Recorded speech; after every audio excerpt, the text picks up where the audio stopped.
Well, good morning, everybody. This is Joe Murray from My Coast Limited. And Joe, it's a pleasure having you on this morning. And please tell us in your own words what you do, how long you've been doing it for. Okay. Well, it's very nice to meet you, Charles.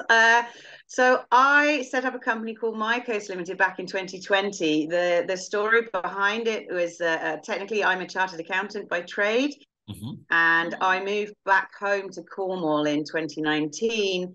My husband very sadly died in an accident the year before, and I moved home with my three kids, Lizzie, Moana, and George, back to the farm to be near my mum and my brother. And during lockdown, I was living in a caravan Woo. because our house was being renovated, and so homeschooling three small children was proving particularly challenging. And so I bought a big map of Cornwall and I stuck it up on the wall of the caravan and I said, come on, let's go exploring. There's over 400 beaches in Cornwall and we've probably only been to about six. So let's go and check them out. So every day I would sit and I would trawl all the different websites and try and work out where best to go. And every day I would get it wrong in one way or another, from miscalculating the tides and getting stuck in coves to Wow. taking the dog and it wasn't dog friendly. The worst one of all for me was promising ice cream and then the cafe was closed, even though Google said it was open. Oh. Things like arriving in the car park, cash only parking, no cash, all these sorts of incidents. Yes. And I just very, very rapidly lost confidence in being able to explore on my own with three kids. Okay. And it just gave me this idea. And I started approaching people going, why isn't there somewhere where you can go, where you can get all of the information you need to have a really great day out? And it's not just about the facilities and the amenities, but it's also, I look at a weather forecast, you can give me all the information you need.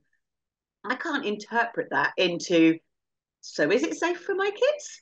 So Yeah. it was that kind of feeling of, actually I need there to be better information in the public domain. I need it to be clearer and I need to have curated information so that actually, I don't want to have to calculate when the tide's going to cut me off on a particular beach. Yes. Actually, it would be really handy if that information was available. So I started talking to the business community in Cornwall, and actually, a lot of people just said, "You'll never do it. It's too complicated. There's too many parties involved to be able to bring all that information together." And I've always been a big fan of a challenge. So I just, it was like red rag to a bull. So I started talking to the RNLI. Steve Instance is the local Southwest Water Safety Lead, and he agreed. He said, absolutely, Joe, we need to put better information in the public space.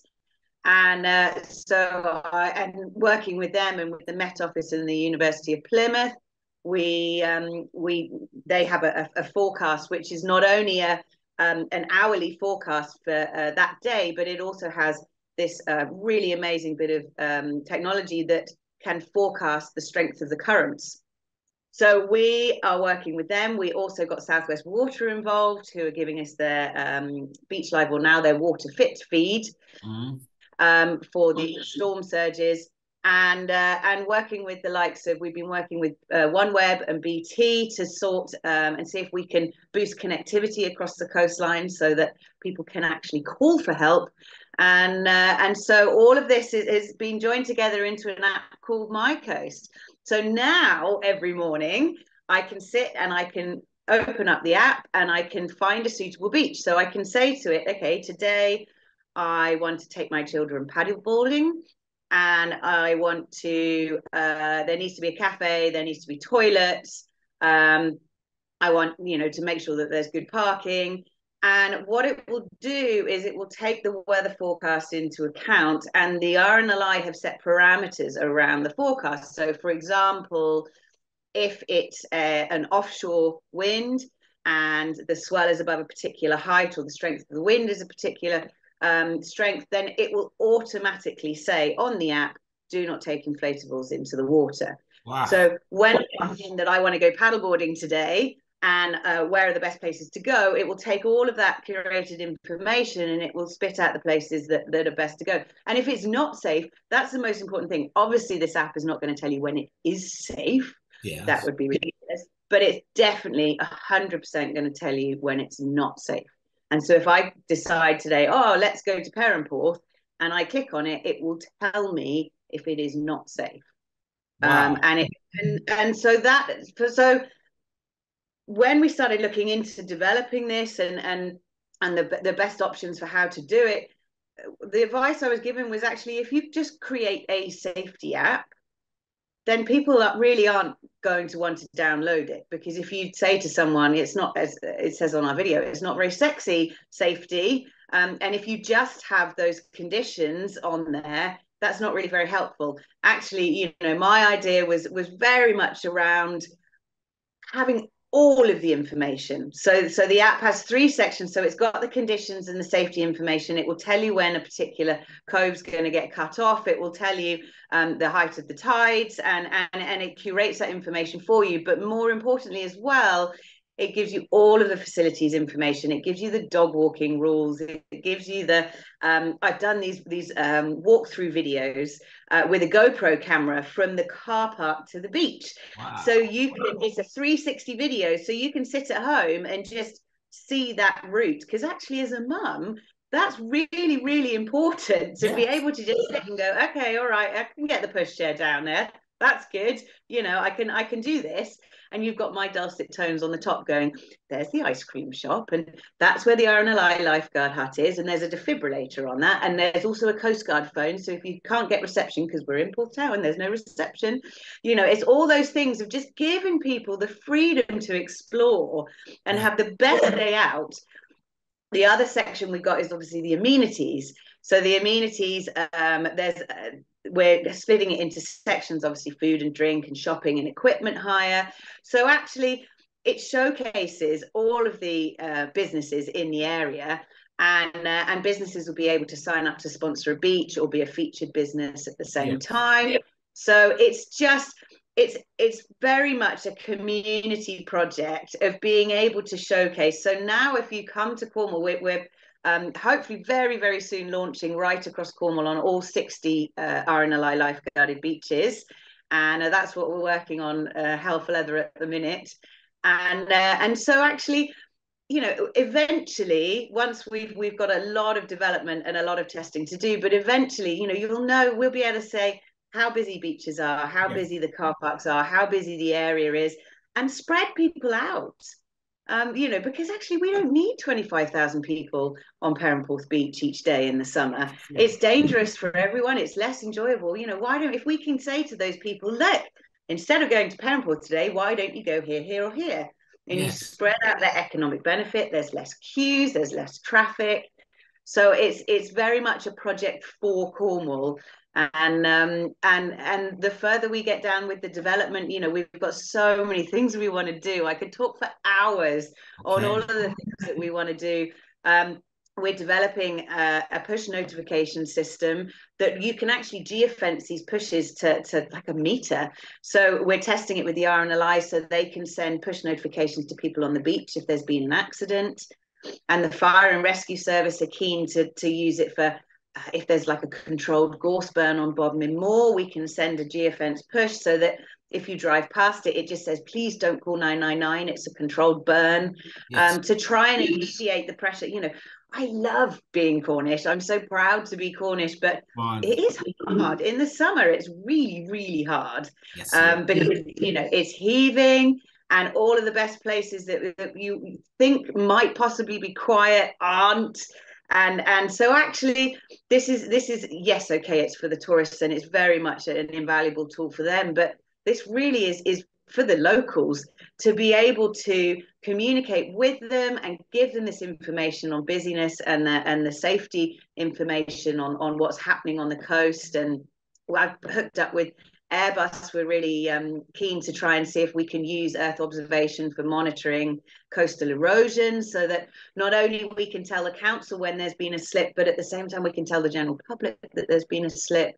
So there's a whole load of amazing technology that we can use now. And wow. I'm really excited for the future. So I'm excited for you as well. I'm really excited about this. Wow. And obviously I'm sure there's been many challenges that you may have come across and hurdles as well, as a business leader, especially I could imagine like 2020 COVID, everything that's taking place. I mean, you had those challenges and hurdles, and I'm conscious of time. I know we got to do this in 15 minutes, but tell me, what is your main challenge for you right now as a business leader? So my main challenge right now is we're having a serious delay with our government funding Yep. that we were kind of expecting it to come through in like January, February, and the administration has been really slow.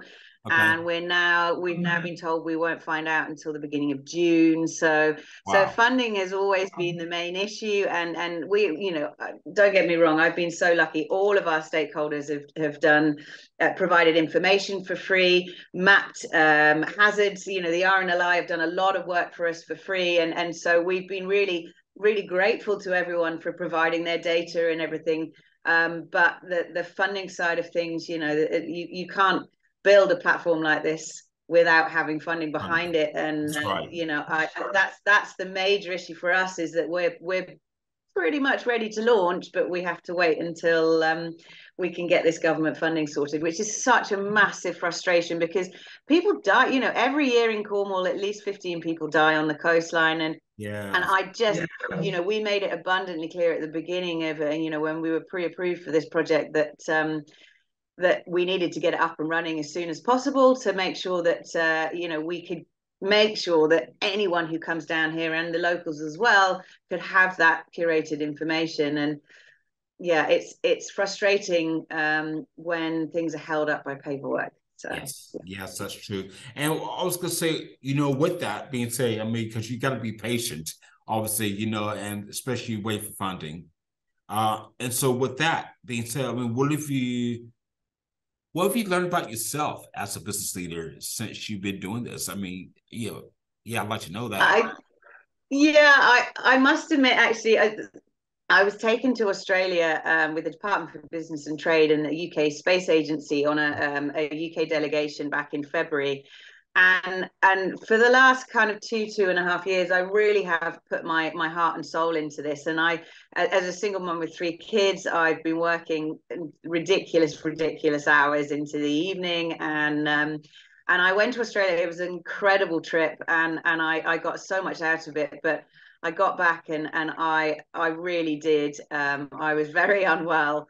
I caught norovirus off my daughter, Ooh, which is something I wouldn't normally pick up. But my immune system was really low, and I very much learned that actually I'm not superhuman. yeah, And that work-life balance is, I mean, the passion that I have for this project, and the need for it, and the fact that I want to get it out for the summer. I've pushed so hard that my biggest lesson that I've learned is you are still human, Joanna. yeah, You you're absolutely right. Yes, yes, that's right. you need to step away from your laptop. You need to spend time with your kids. You need to drink water. Yes, And yeah, it's I've been in some pretty high pressure and high stress situations over the last kind of 6 months, and it's very much made me realize that actually the most important thing is my health, yeah. and being able to function, and for my brain to be able to work. And so yeah, I think if I could advise anybody who is looking to start something new, it would be just look after yourself, because that's the most important thing. That's great, and that's really great advice. And it's gone by so quick, but that concludes the interview. But wow, like I said, I could be speaking to you for hours because I know. Well, I'm sorry. I do. no, honestly, I could talk about what we're doing for so long. But I'm so grateful to talk to you, Charles. It's been yeah, lovely.